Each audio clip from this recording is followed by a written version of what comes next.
ಮುಖ್ಯಮಂತ್ರಿ ಅನ್ನೋರಿಗೆ ಇರುವಂತ ಟೆನ್ಷನ್ ಅದೇ ಅವ್ರಿಗೆ ಹೇಳಿದೆ ಅವಾಗಲೇ, ಏಕೆ ನೀವು ಇಷ್ಟು ಕಾಮಾಗಿರ್ತೀರಿ ಅಂತ ಕೇಳಿದೆ. ನಾನು ಯಾವುದೋ ತಲೆಗೆ ಹಚ್ಕೊಳ್ಳಲ್ಲ ಅಂತ.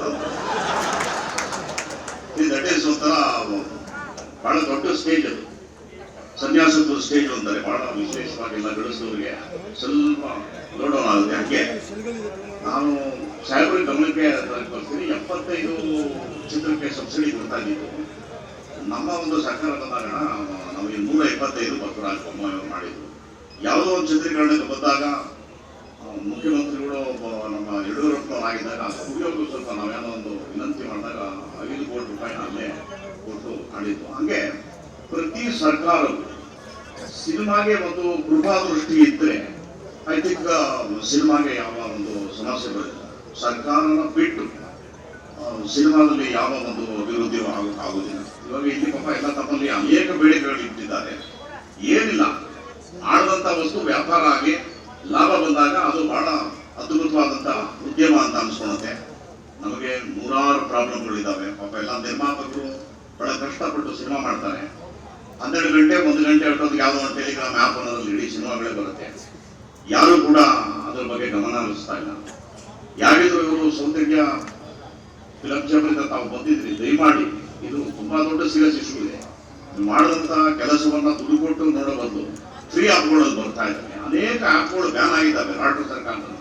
ನೀವೆಲ್ಲ ಬಂದು ಒಂದು ದೊಡ್ಡ ಡೆಲಿಗೇಷನ್ ಅಂತ ತಗೊಂಡು ಆ ಕೆಲಸವನ್ನ ಫಸ್ಟ್ ಸ್ಟಾಪೇಜ್ ಮಾಡೋದು. ನಂಬರ್ 2, ಮುಂಚೆ ಎಲ್ಲ ಬಹಳ ಅದ್ಭುತವಾದಂತ ಈ ಸಿನಿಮಾದಾಗ ಒಂದು ಸಿನಿಮಾ ಮಾಡಿ ಯಾವುದೋ ಒಂದು ಟಾಯ್ಲೆಟ್ ಮೇಲೆ ಒಂದು ಪೋಸ್ಟರ್ ಹಾಕುವಂಥದ್ದು, ಒಂದು ಜಗ ಗಾಡಿ ಹಾಕೋದು ಮಾಡೋದು, ಥಿಯೇಟರ್ಗಳು ಹೌಸ್ಫುಲ್ ಆಗುವಂತ ಒಂದು ಕಾಲಗಳಿದೆ. ನಾವು ತುಂಬಾ ಅದೃಷ್ಟವಂತರು ಅಂತ ಕಾಲದಲ್ಲಿ ನಾವು ಇದ್ವಿ. ಇವತ್ತೇನಾಗಿದೆ, OTT ಬರ್ತಕ್ಕದ್ದು ಸಾಹೇಬ್ರ ಗಮನಕ್ಕೆ ತರಬೇಕು. ವಾಟ್ ಇಸ್ OTT ಅಂತ ತುಂಬಾ ಒಳ್ಳೆ ಯೋಜನೆ ಇದೆ. ಏನೋ ರಾಜ್ಯ ಸರ್ಕಾರ ಮಾಡಿದ್ರೆ ಐ ಥಿಂಕ್ ಬಹಳ ದೊಡ್ಡ ರೆವಿನ್ಯೂ ಸರ್ಕಾರ ಬರುತ್ತೆ, ತುಂಬಾ ದೊಡ್ಡ ರೆವಿನ್ಯೂ ಬರುತ್ತೆ. ಇದ್ರ ಬಗ್ಗೆ ತಾವು ಮಾಡಿದ್ರೆ ಐ ಥಿಂಕ್ ಒಂದು 100 years ನಿಮ್ಮನ್ನ ಎಲ್ಲರೂ ನೆನಪಲ್ಲಿ OTT ಇಸ್ ನಥಿಂಗ್ ಬಟ್ ಏನು ಸಿನಿಮಾವನ್ನ ನಾವು ತಯಾರು ಮಾಡಿ ಥಿಯೇಟರ್ಗಳಿಗೆ ಏನು ಕೊಡ್ತೀವಿ ಅದು ಒಂದು ವಾರದಲ್ಲಿ ಮುಕ್ತಾಯ ಆದಮೇಲೆ ಇದು ತಿರ್ಗಾ ಪೂರ್ಣಾವಧಿಯಲ್ಲಿ OTT ಅಂತ ಒಂದು ಪ್ಲಾಟ್ಫಾರ್ಮ್ ಅಂತ ಹೋಗ್ತದೆ. ಈ OTT ಪ್ಲಾಟ್ಫಾರ್ಮ್ ಅಂತೂ ಎಲ್ಲ ಬೇರೆ ಬೇರೆ ಮಲ್ಟಿನ್ಯಾಷನಲ್ ಕಂಪನಿಗಳು ಮಾಡ್ಕೊಂಡಿದ್ದಾರೆ. ಕೆಲವು ನಮ್ಮ ಕರ್ನಾಟಕದಲ್ಲಿ ಬಂದು 1-2 ಇದ್ದಾವೆ. ಇಲ್ಲ, ಬಟ್ ನಮ್ಮ ದುಡ್ಡು ಸಂಪೂರ್ಣವಾಗಿ ಹೊರ ರಾಷ್ಟ್ರಕ್ಕೆ ಹೋಗ್ತಿದೆ.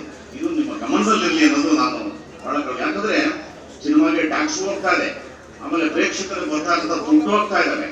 ಇದನ್ನ ನಾನು ಎಲ್ಲ ನನ್ನ ಮಿತ್ರರಿಗೆ, ಸಿನಿಮಾ ಮಿತ್ರರಿಗೆ ವಿನಂತಿ ಮಾಡೋದೇನು ಅಂದ್ರೆ, ಒಡೆದ್ರೆ ಆನೆ ನೋಡಿರಿ. ಸುಮ್ಮನೆ ಯಾವುದೋ ಅಲ್ಲಿ ಹೋಗ್ಬಿಟ್ಟು ಸಣ್ಣ ಪುಟ್ಟ ಎರಡೇ ಹೊಡೆದ್ರೆ ವ್ಯಾಲ್ಯೂ ಇಲ್ಲ. ಸಿನಿಮಾ ಉಳಿಬೇಕು ಅಂದ್ರೆ ಇವೆರಡರ ಮೇಲೆ ಗಮನ. ಸಾಹೇಬರಿಗೆ ದಿನನಿತ್ಯ ಹೋಗ್ಬೇಕು, ಬಾರಿ ಕಳ್ಸರಿ ಹೋಗಿ ಕಲಿತಿರ್ಬೇಕು, ಅವ್ರಿಗೆ ಮಾಡಿ ಕೆಲಸ ಮಾಡ್ಕೋಬೇಕು. ಯಾಕಂದ್ರೆ ನಾನ್ ನೋಡಿದಂಗೆ ಸಾಹೇಬರಿಗೆ ಬಹಳ ಒಂದು ದೊಡ್ಡ ಗುಣ ಇದೆ.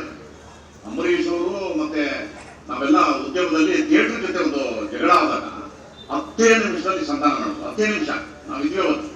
ನೀ ಕದ್ದು ಪಾಪ ಇಲ್ಲಿ ನೀನ್ ಬಾಯಲ್ಲಿ ಕೂರಿಸಿ 10 ನಿಮಿಷದಲ್ಲಿ ಸಾಲ್ವ್ ಮಾಡೋದು ಅಂತ ಒಂದು ಕೆಪಾಸಿಟಿ ಇರುವಂತ ಮುಖ್ಯಮಂತ್ರಿಗಳು ನಮಗೆ ಸಿಕ್ಕಿದ್ದಾರೆ. ಹಾಗಾಗಿ ಬಳಸ್ಕೊಳ್ಳೋದು ನಾವು ಕಲಿಬೇಕು. ಇದಿದೆ ತಮ್ಮಲ್ಲಿ ತುಂಬಾ ನಾವು ಪ್ರಾರ್ಥನೆ ಮಾಡೋದೇನು ಅಂದ್ರೆ 75-80 ವರ್ಷ ಬಾಳಿ ಬದುಕದಂತ ಇಂಡಸ್ಟ್ರಿ, ಅನೇಕ ಹಿರಿಯ ಕಲಾವಿದರು ಅಂತ ಕೆಲಸಗಳಿಲ್ಲ ಪಾಪ.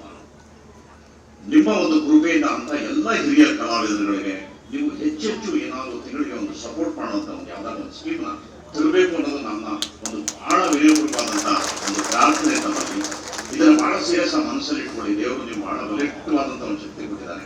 ನೀವು ಮನಸ್ಸಿಗೆ ಬರೋವರ ಆಟ ಮಾಡ್ತೀವಿ, ಅದನ್ನು ಗೊತ್ತಿದೆ.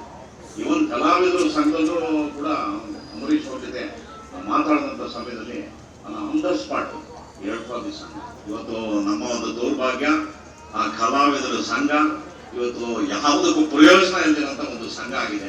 ದಯಮಾಡಿ ಎಲ್ಲ ಕಲಾವಿದರು ಕೂಡ ಅಕಸ್ಮಾತ್ ಯಾರು ಇದ್ರೆ ಒಂದು ಸ್ವಲ್ಪ ಸಣ್ಣ ಧ್ವನಿನ ಕೂಗಿ, ನೀವೆಲ್ಲ ಹೆಂಗಾಗಿದ್ರಿ ಅಂದ್ರೆ ನಮಗೆ ಯಾಕೆ ಅನ್ನೋದು ಕಾಯಿಲೆ ಬಂದಿದೆ. ದಯವಿಟ್ಟು ನಿಮ್ಮದು ಇಡೀ ಸರ್ಕಾರಗಳು ಆ ಕಲಾವಿದರ ಸಂಘನ ಹುಟ್ಟಾಕಿದ್ದೆ ಕಲಾವಿದರಿಗೋಸ್ಕರ, ಸುಮ್ಮನೆ ಒಳಗೋಗ್ಲಿ ಅಂತ ಅಲ್ಲ. ಅದ್ರ ಬಗ್ಗೆ ನಾವು ಒಂದು ಗಮನ ಹರಿಸಿ ಯಾರು ಅಧಿಕಾರಿಗಳನ್ನ ಕರೆದು ಇಮಿಡಿಯೇಟ್ ಆಗಿ ಅದು ಚಾಲನೆ ಆಗುವಂಥದ್ದು, ಅದಕ್ಕೆ ಯಾರ್ಯಾರು ಎಲೆಕ್ಟ್ ಆಗಿ ಬರಬೇಕು ಅಂತದನ್ನ ಆರ್ಡರ್ನ ನಾವು ಮಾಡಿಸಿ ಅದನ್ನ ಚಾಲು ಮಾಡಿಸ್ಬೇಕು ಅನ್ನೋದು ವಿನಂತಿ. ಇವು ಅನೇಕ ನ್ಯೂನತೆಗಳು ಇದ್ದಾವೆ. ನಿರ್ಮಾಪಕರು ಹಿಂದೆ ಒಂದು ಕಾಲದಲ್ಲಿ ಬಹಳ ಗಟ್ಟಿ ಧ್ವನಿಯಲ್ಲಿ ಕೂತು ನಿಂತು ಚರ್ಚೆ ಮಾಡಿ ಕಥೆಗಳ ಹಿಂದೆ ಹೋಗ್ತಾ ಇದ್ರು. ಇವತ್ತೆಲ್ಲ ನಾಯಕರು ಇದ್ದೇ ಹೋದಾಗ ಸ್ವಲ್ಪ ಸಮಸ್ಯೆಗಳು ನಿಮ್ಗೆ ಹೆಚ್ಚಾಗಿದ್ದಾವೆ.